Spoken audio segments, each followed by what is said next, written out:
Ay, qué bueno comenzar con una sonrisa y sobre todo cuando hay buenos amigos, buenos profesionales aquí en los estudios de Mírame Canarias. Vamos a hablar de algo complicado, que son las obras. Obras son amores, decía alguien. Y para ello con el presidente de la patronal de la construcción, que es un hombre luchador, es un baluarte en estos momentos en Canarias, que es don Óscar Izquierdo. Don Óscar, gracias por venir. Gracias a ustedes por invitarme y gracias por esas palabras de presentación. Bueno, usted siempre ha sido un luchador. Nos conocemos hace algunos años, ¿eh? Bastante, aunque todavía estamos jóvenes. No, estamos muy bien, jóvenes. muy bien. Estábamos hablando que no teníamos pelo. Nos conocemos pero pues, hace 4 décadas. 4 décadas, por lo menos, hace ¿sí? 40 años. Hace 40 años nos conocemos y nos conocimos a través... hubo un hombre ahí que nos unió, que fue Adolfo Suárez. Adolfo Suárez, nos unió los dos. Los dos pertenecíamos al CDS. Sí, señor. Porque es una de las cosas que yo siempre digo con orgullo. Es el único partido donde yo he militado. Yo no he militado en ningún otro partido porque yo ayudé... Bueno, yo ayudé. Eso es muy pretencioso. ¿Fuiste la mano derecha del presidente del gobierno? Sí, fui la mano derecha. Siempre he sido fui su jefe de gabinete durante mucho tiempo. Y fui uno de los fundadores del CDS a nivel nacional, porque yo terminaba en esa época la carrera de Ciencias Políticas. Porque tú eres politólogo. Soy politólogo. Y terminaba me gusta eso de politólogo. Politólogo, sí. Ahora se ha hecho famoso por otras cosas, pero bueno. Pues yo terminando la carrera de Ciencias Políticas y Sociología en la Universidad Complutense de Madrid, un grupo de compañeros nos metimos en la aventura que en ese momento iniciaba Adolfo Suárez de la creación del CDS.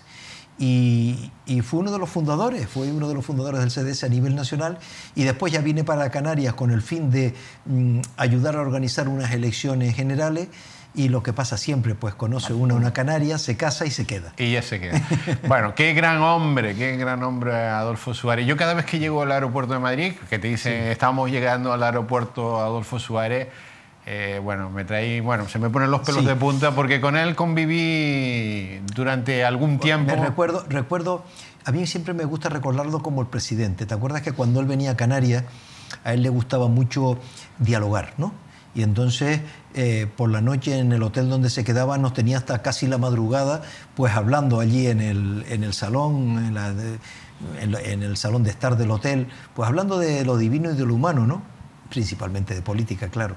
Pero él nos comentaba sus experiencias, su historia, y era una persona que, lo voy a decir con una palabra muy canaria, ¿no? Que te embobaba, ¿no? Sí, o sea, que te embobaba. Bueno, o sea, tenía un tono de voz ya de eso. Y sobre todo, su misma presencia, su misma persona, su tono de voz, te imponía. Sí, te imponía, sí, te creaba respeto, ¿no? Pero a su vez cariño. A la vez, o sea, te imponía respeto, pero a su vez te daba cariño. Yo me acuerdo cuando iba por el despacho suyo en Madrid,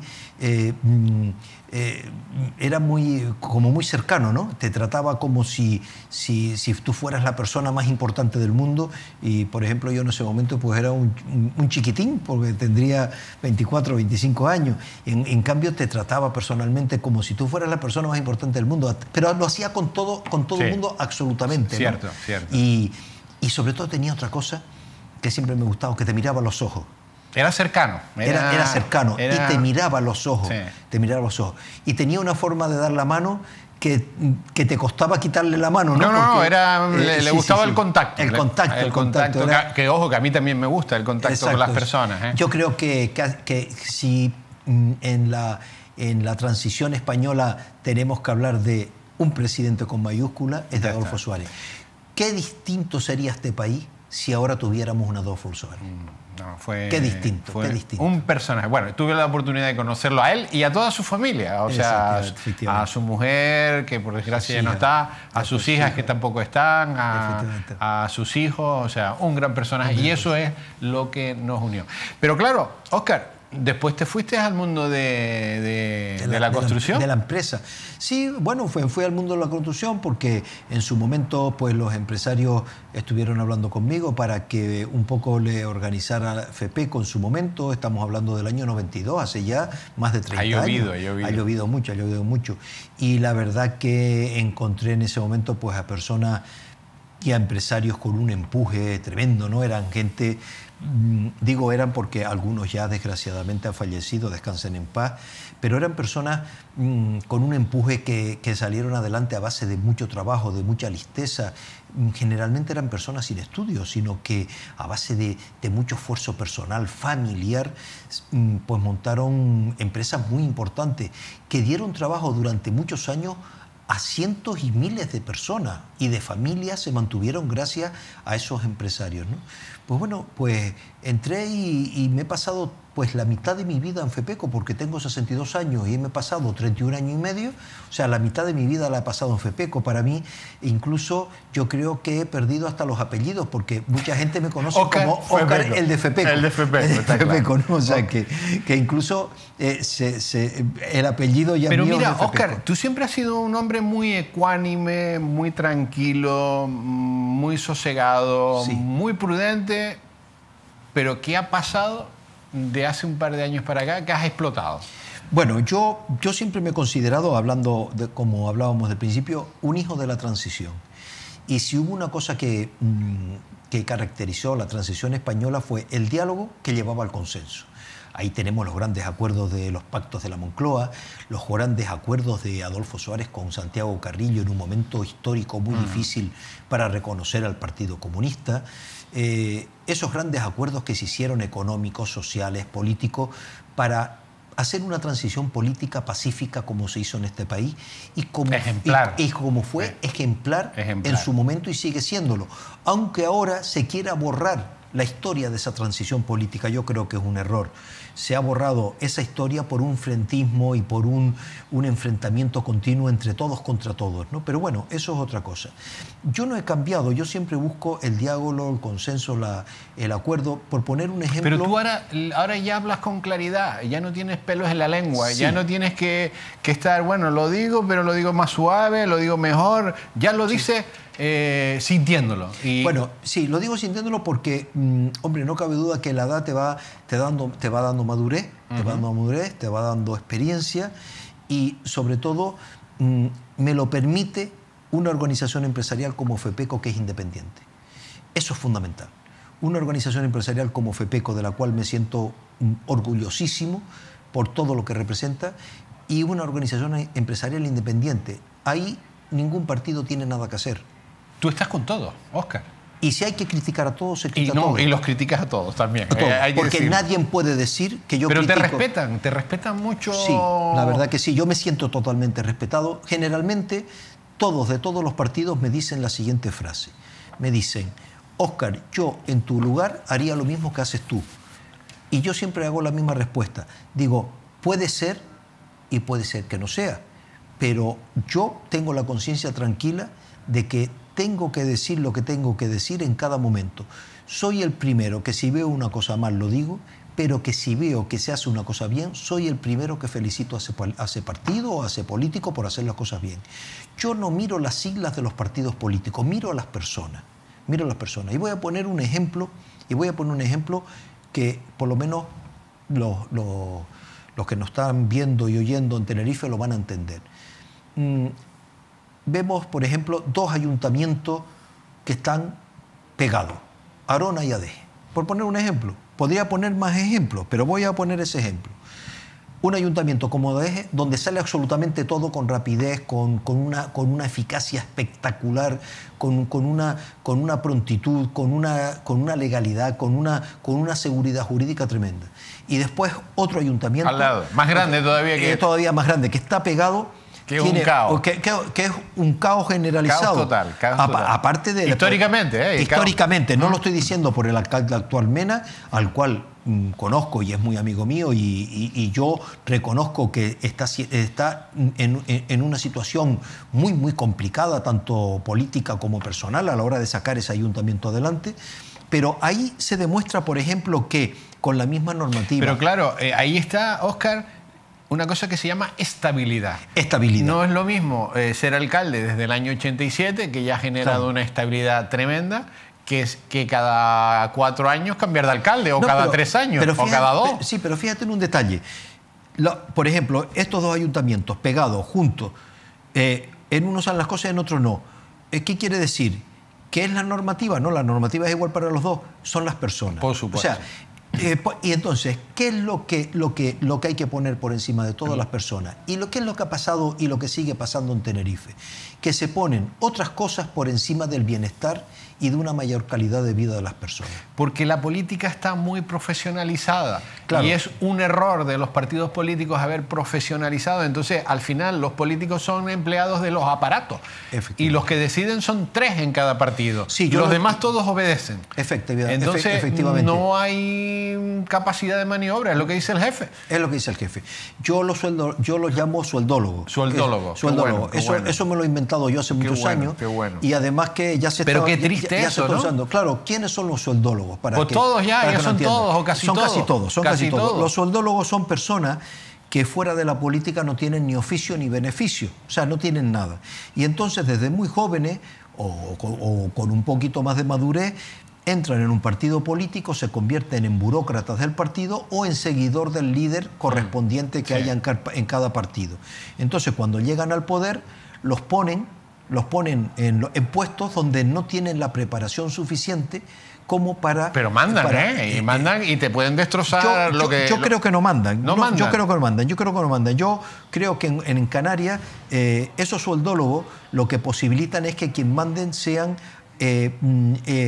lo que yo llamo el gobierno en la sombra. El gobierno en la sombra son, dicho con todo el respeto y sin ninguna adversidad y sin ninguna falta de respeto hacia ellos, los jefes de servicio de las administraciones públicas, porque ellos son profesionales de las administraciones públicas y muchos dicen empoderados, o sea... ¿Los jefes de servicio? Sí. Yo creo que es un gobierno Pero en la sombra. porque tenemos políticos poco preparados que no saben... ¿Qué están haciendo dirigido o mal dirigido por algunos funcionarios muy inteligentes? Exacto. Y empoderados. Empoderado quiere decir que se sienten ellos con todo el poder del mundo. Entonces, ¿qué pasa?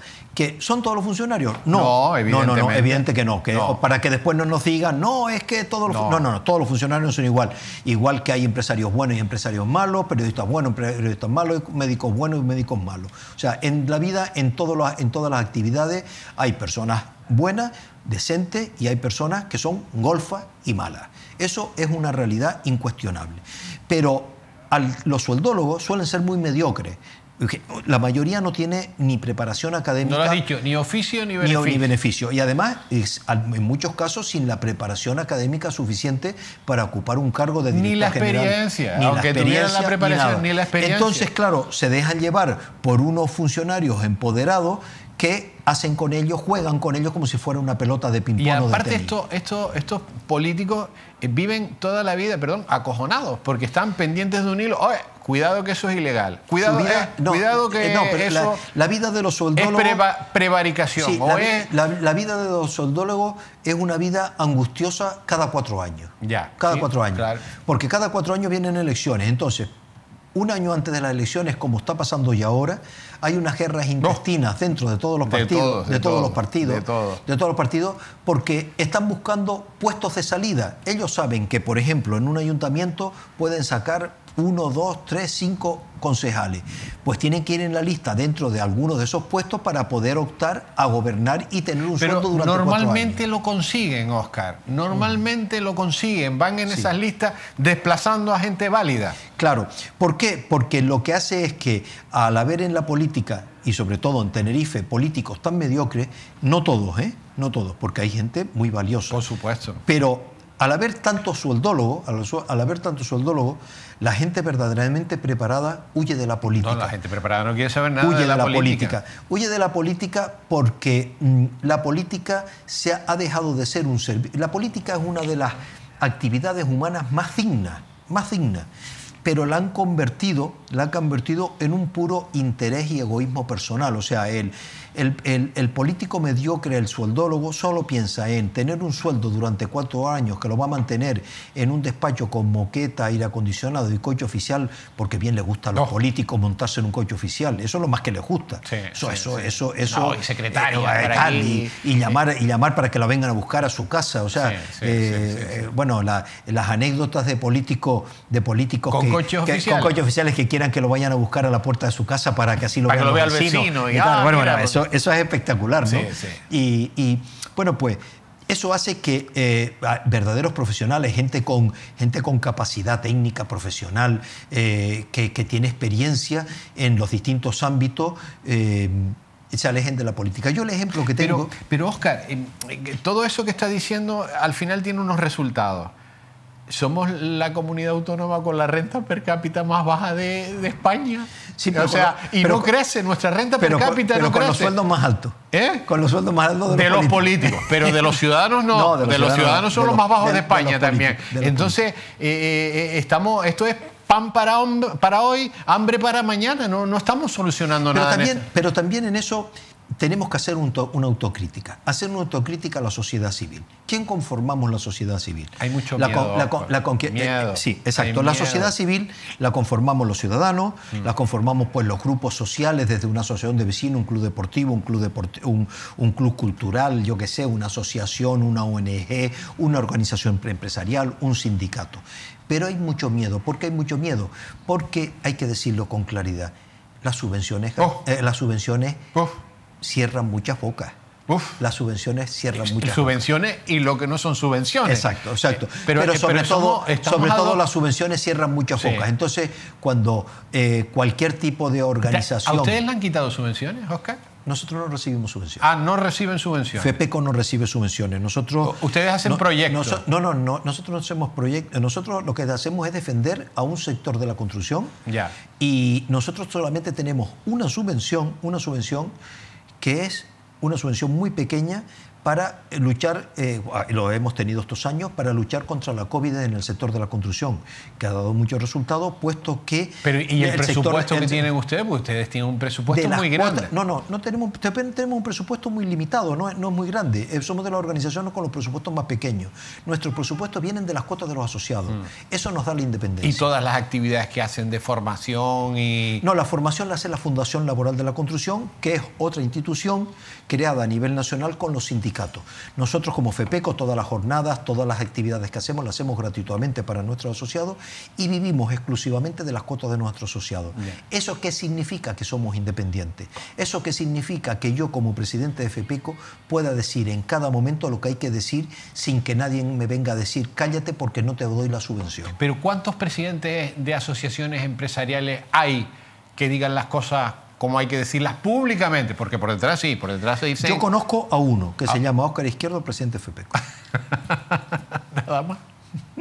Algunos más hay algunos más, pero hay pocos, yo que conozca, ese porque es el todo el mundo está pendiente, bueno, si digo esto, si digo lo otro, me van a putear por aquí, van a putear por allá, me van a quitar este dinero, no puedo pagar al gerente, no puedo pagar al empleado. Sí. El otro día me decía un presidente de una organización empresarial muy importante de Tenerife, porque yo le estaba diciendo que estábamos hablando de la inseguridad jurídica que hay aquí cuando la administración pues te da un permiso para hacer una obra y después te lo quita y todas estas cosas, ¿no? Y entonces le dije que nosotros como FEPECO habíamos salido denunciando la inseguridad jurídica que hay en Canarias.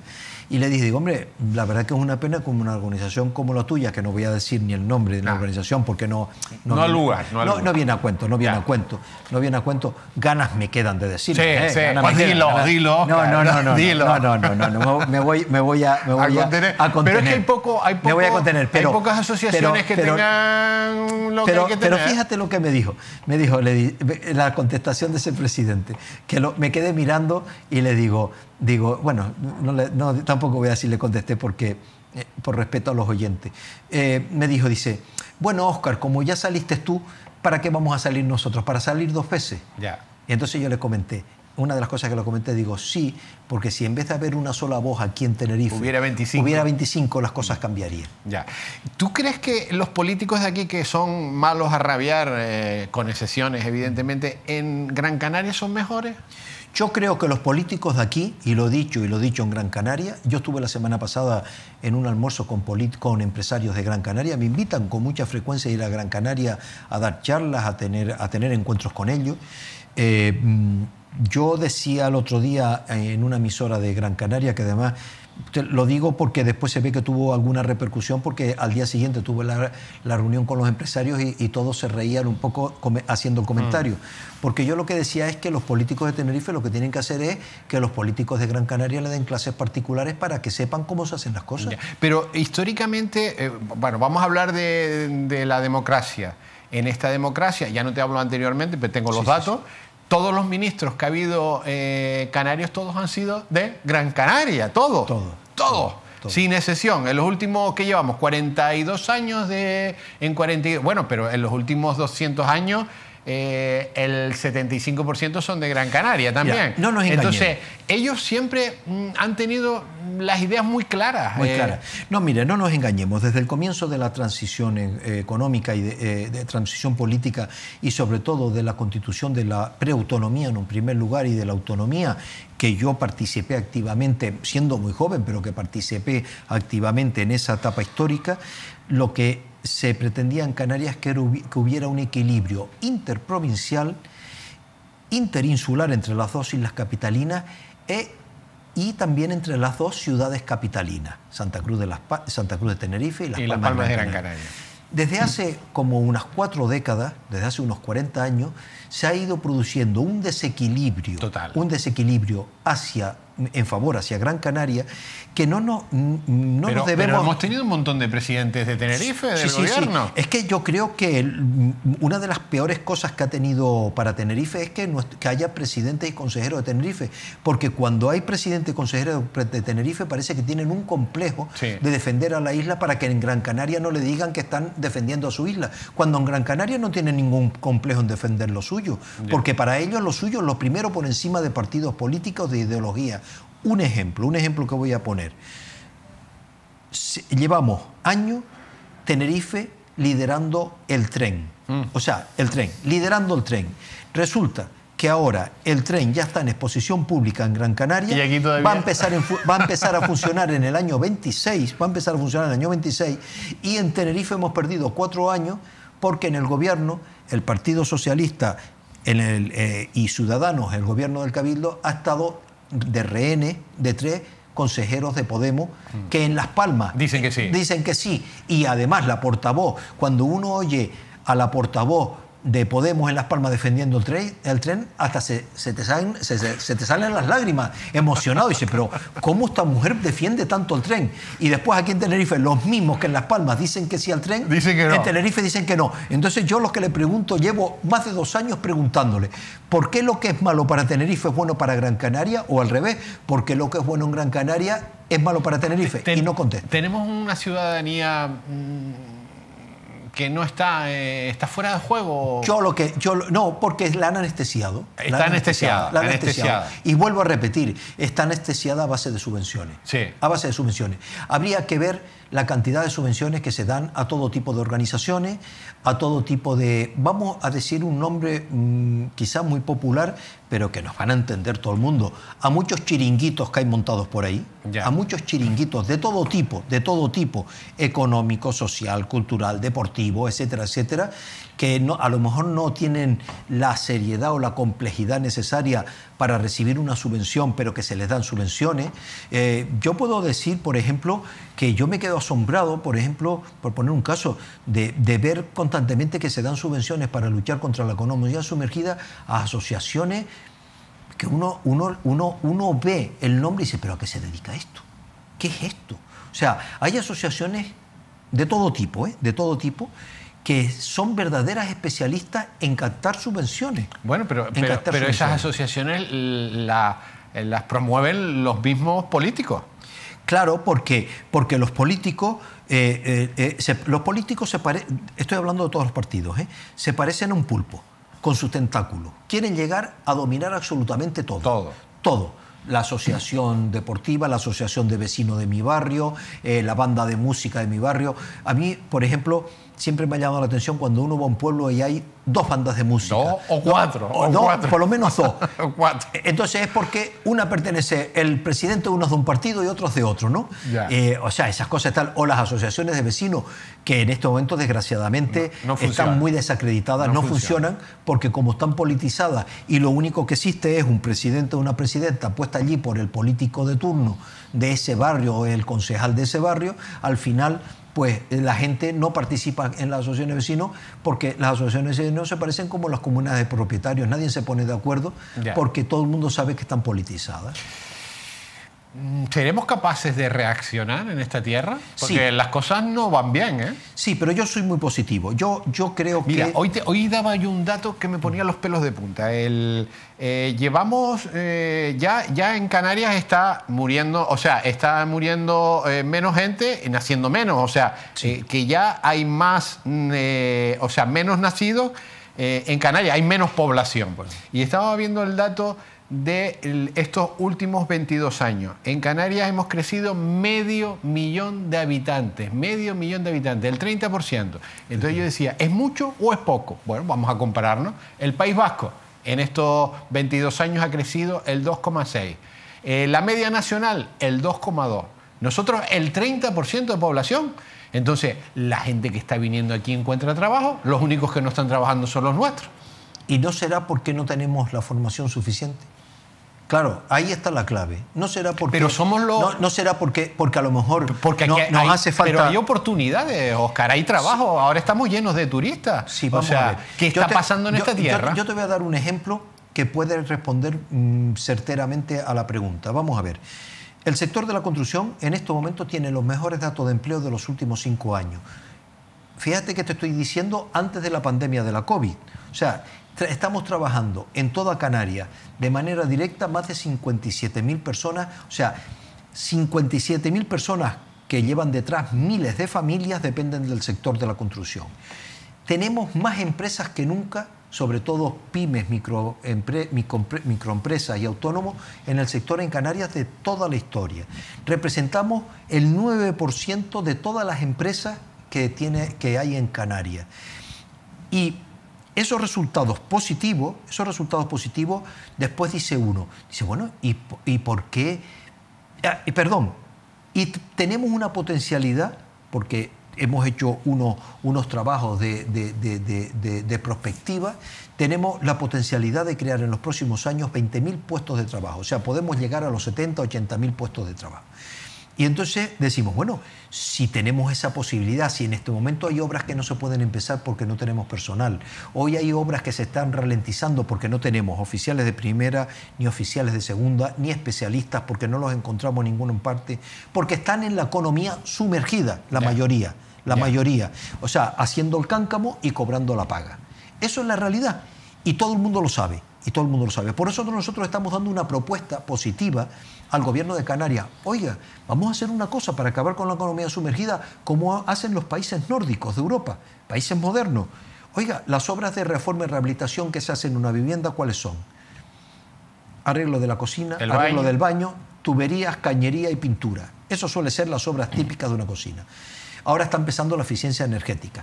No se desgrava sino la eficiencia energética. ¿Por qué no desgravamos en el IRPF esas obras de arreglo de cocina, de baño, y se declara? De esa manera, cuando yo voy a arreglar mi cocina, ya me encargaré de pedirle a la empresa que me venga a hacer la obra la facturita correspondiente para yo desgravármelo en la declaración de la renta. Buena idea. Claro, pero se lo decimos al gobierno, le entra por aquí y le sale por allí. No lo entendemos. Es la mejor forma. Ellos prefieren hacer campañas de divulgación que no sirven absolutamente para nada porque la economía sumergida cada vez es peor. Y hay que reconocer que el trabajo de la inspección de trabajo es muy importante, muy serio, muy profesional. No, pero si no hay suficiente... Y está haciendo mucho. Pero fíjate qué detalle más importante. Tenemos los mejores datos de empleo. Tenemos en estos momentos obras que están paralizadas porque no tenemos trabajadores y obras que se están ralentizando porque no tenemos suficientes especialistas. Y en cambio aparecen oficialmente en el sector de la construcción 18.000 parados en Canarias. Eso no es verdad. Y así se lo hemos dicho el otro día a la consejera de Empleo, al viceconsejero de Empleo y a la directora del Servicio Canario de Empleo. ¿Qué pasa? Que cuando llega una persona al paro, le dan 10 opciones para apuntarse en 10 sectores, ¿no? Y entonces, claro, pues siempre aparece la construcción como que el que no sirve para nada, bueno, que vaya a la construcción. Se están equivocados. Ahora, para trabajar en el sector de la construcción tienes que tener la tarjeta profesional de la construcción. ¿Y qué significa eso?